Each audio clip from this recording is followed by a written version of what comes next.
The power of the tsunami surges on Maui yesterday were enough to rip the fence and posts from the perimeter of the Kanaha Wildlife Sanctuary in Kahului. An assessment of the area today showed widespread debris across the Kanaha coastline, which remained closed to the public. The force of the waves ripped trees and vegetation from the ground, flooded low-lying areas, and buried stretches of fence beneath piles of dirt, rocks, and branches. The damage across the state was enough to prompt a disaster proclamation from Governor Neil Abercrombie, who announced the plan during a press conference last night. We think we've got a sufficient background and foundation to warrant the issuance of an emergency proclamation with regard to the damage and the circumstances that we are going to have to deal with in terms of property losses and infrastructure needs that we'll have to meet.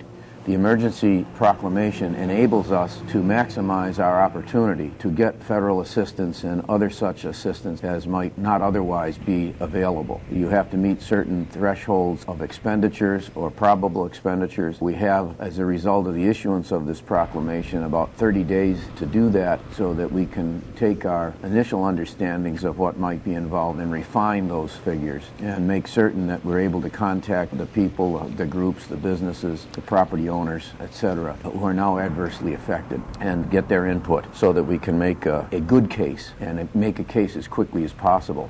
The proclamation is the first step in the process of seeking and receiving federal funds to recover and rebuild from the projected millions of dollars in damages. By early Friday afternoon, all airports were fully functioning, but access to harbors on Maui was still limited. On Maui and Kahului, I'm Wendy Osher.